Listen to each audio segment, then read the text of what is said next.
श्री स्वामी समर्थ. जय गजानन माऊली. जर आज तुम्ही हे ऐकलं नाही तर आयुष्यात खूप मोठी चूक कराल. यशस्वी लोक रोज एक अशी गोष्ट करतात जी 90% लोक कधीच करत नाही. आजची ही 2 मिनिटे तुमचं भविष्य ठरवू शकतात. त्यामुळे हा व्हिडिओ शेवटपर्यंत बघा आणि या व्हिडिओमधून काही शिकायला मिळेल तर हा व्हिडिओ इतरांना सुद्धा शेअर करा. होईल सगळं ठीक. जे काही चालू आहे तुमच्या लाईफमध्ये ते कधीतरी संपणार आहे. ज्याचं टेन्शन तुम्हाला रोज झोपू देत नाही ते कधीतरी संपणार आहे. फक्त स्वतःवर विश्वास ठेवा आणि पेशन्स ठेवा.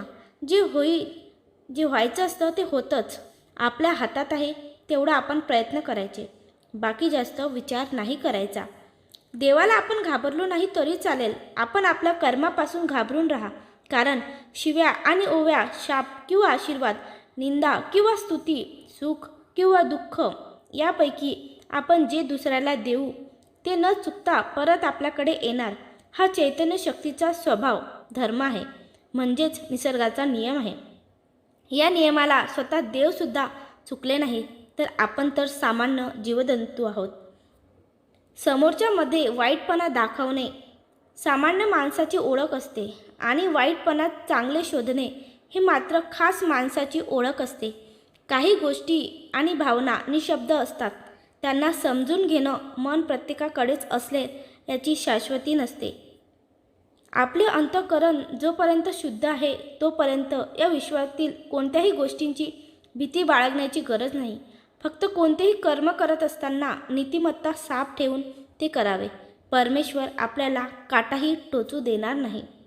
कमाईचा अर्थ फक्त धन कमावणे होत नाही तर अनुभव, नाती, मान सन्मान, वागणूक आणि संस्कार या सर्व गोष्टीसुद्धा कमाईचं मध्येच मोजल्या जातात. घेण्यासारखी कोणती गोष्ट असेल तर ती आहे ज्ञान. देण्यासारखी कोणती गोष्ट असेल तर ती आहे दान. बोलण्यासारखी कोणती गोष्ट असेल तर ती आहे सत्य. आणि करण्यासारखी कोणती गोष्ट असेल तर ती आहे दया. सोडण्यासारखी कोणती गोष्ट असेल तर ती आहे अहंकार. वेळ फार हळू येते जेव्हा आपण तिची उत्कटतेने वाट पाहत असतो. वेळ खूप लवकर निघून जाते जेव्हा आपल्याला उशीर होतो. वेळ अगदीच कमी असते जेव्हा आपण खूप आनंदी असतो. वेळ जाता जात नाही तेव्हा आपल्याला वेदना होत असतात. प्रत्येक वेळी वेळ आपल्या सोयीप्रमाणे येत नाही. म्हणूनच वेळोवेळी आनंद राहा. दुःख आणि त्रास ह्या देवाने निर्माण केलेल्या प्रयोगशाळा आहेत जिथे तुमच्या क्षमतेची आणि आत्मविश्वासाची परीक्षा घेतली जाते. जो माणूस कष्टाला लाजत नाही त्याला जगात यशस्वी होण्यापासून कोणी थांबवू शकत नाही. माणसाने सोनं व्हावं किंवा सोन्यासारखं व्हावं असं आपण नेहमी म्हणतो. परंतु सोन्याचा तसा उपयोग काय? तिजोरीपुरतं, शोभेपुरतं किंवा एखादी गरज भागवणं, बस एवढंच ना. परंतु मला वाटते माणसाने आयुष्यात काही व्हायचं असेल तर परीच व्हावं.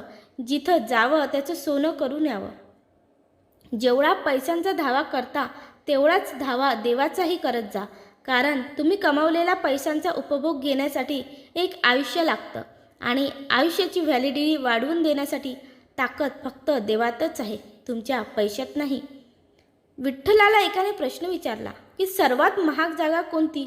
तो म्हणाला, जी आपण दुसऱ्याच्या मनात निर्माण करतो ती महाग जागा. तिचा भाव येऊ शकत नाही आणि ती एकदा जर गमावली तर पुन्हा निर्माणसुद्धा करणं अशक्यच आहे. हृदयाचा दरवाजा एका चित्रकाराला काढायला सांगितला. हृदयाचा दरवाजा काढण्यास सांगितले तेव्हा त्याने खूप सुंदर हृदय बनवून त्याला एक छोटासा दरवाजा बनवला. पण त्याला हँडल बनवले नाही. कोणीतरी विचारले, याला हँडल का बनवले नाही? तेव्हा त्या चित्रकाराने मनाला स्पर्श करणारे असे उत्तर दिले, हृदयाचे दरवाजे फक्त आतून उघडतात, बाहेरून नाही. तुम्हाला जर माझं बोलणं पटत असेल तर चॅनलला सबस्क्राईब करा आणि एक छानशी कमेंट नक्की करा. श्री स्वामी समर्थ. जय गजानन माऊली. काहीही कमेंट करू शकता. कुणीतरी मस्त लिहिलं आहे, माझ्या सहवासाला कधी महत्त्व देऊ नका कारण तो काही क्षणाचा असणार आहे. माझ्या देहाला कधीच महत्त्व देऊ नका कारण एक दिवस त्याची राख होणार आहे. महत्त्व द्यायचे असेल तर ते माझ्या भावनांना द्या कारण त्या जर तुम्हाला समजल्या तर मी सदैव तुमच्या सोबतच असणार आहे. वर्षभरातून एकदाच येणाऱ्या लक्ष्मीचे मुहूर्तावर पूजन करण्यासाठी सर्वांची धडपड असते. पण आयुष्यभरासाठी आपल्या घरी आलेल्या तिला आदर देताना मात्र बऱ्याचदा मनावर झापड असते. चुकीचा रस्ता, चुकीची माणसं, वाईट परिस्थिती, वाईट अनुभव हे अत्यंत गरजेचे आहे. कारण त्यांच्यामुळे आपल्याला कळतं की आपल्यासाठी काय आणि कोण योग्य आहे. रागाने गेलेली व्यक्ती परत येऊ शकते, पण शांतपणे निघून गेलेली व्यक्ती पुन्हा परत कधीच येत नाही. म्हणून कोणाला इतका पण त्रास देऊ नका की ती व्यक्ती शांतपणे कायमची निघून जाईल आणि आपण फक्त वाट बघत राहू.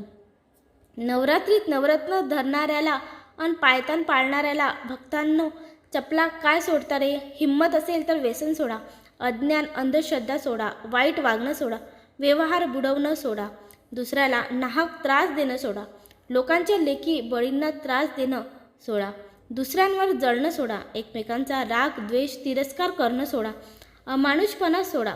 बघा, जमलं तर एक वेळ भक्त नाही होता आलं तरी चालेल, पण माणूस नक्की व्हा. जगाचा मालक सोबत असताना सीते मातेला मुठभर सोनं असलेल्या हरणाचा मोह झाला आणि रावणाची अख्खी लंका सोन्याची असताना मात्र अशोकवनात प्रभू रामाची किंमत सोन्यापेक्षा मोठी आहे हे कळले. त्यामुळे आपले जवळ जे आहे त्याची किंमत करायला शिका. ते सोन्यापेक्षा कमी नाही, त्यात आनंद घ्या. जे नाही त्यांचा मोह केला की दुःख पदरी पडणारच.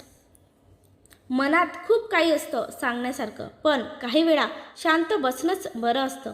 आतलं दुःख मनात ठेवून अश्रू लपवण्यातच आपलं भलं असतं. एकांतात रडलं तरी चालेल, पण लोकांमध्ये मात्र हसावंच लागतं. जीवन हे असंच असतं, आपलं असलं तरी ते इतरांसाठी जगावं लागतं. तुमच्याकडे 1 रुपया आहे आणि माझ्याकडेही 1 रुपया आहे. आपण अदलाबदल केले तर आपल्या प्रत्येकाकडे 1-1 रुपयाच राहील.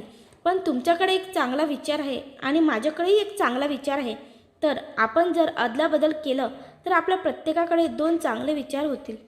म्हणून एकमेकांना चांगले विचार देत जा. मला काय हवंय याची यादी बहुधा मोठी होईल. जे देशील तेच नियती असेल, जे मिळेल त्यात समाधान वाटावं इतका समजूतदारपणा असावा, एवढाच आशीर्वाद दे. झाडाला लागलेला एखादा बहर जसा दरवर्षी येतो तसाच काही असा व माणसाच्या वाढदिवसाचा सुद्धा, पण त्यातही नाविन्य हे असतंच. झाड जसं मोठं होतं तसं बहरत जातं. माणसाचंही तसंच काही असावं. तोही मागील वर्षापेक्षा विचाराने जबाबदारीने मोठा होत जातो. झाडा एवढा परोपकारी आपण तर होऊ शकत नाही, पण त्यांच्यासारखं राहिले का आयुष्यात नक्कीच भरू शकतो. वाढदिवस हा आयुष्यात शुभेच्छा स्वीकारण्याचा दरवर्षी येणारा बहरच म्हणावा लागेल.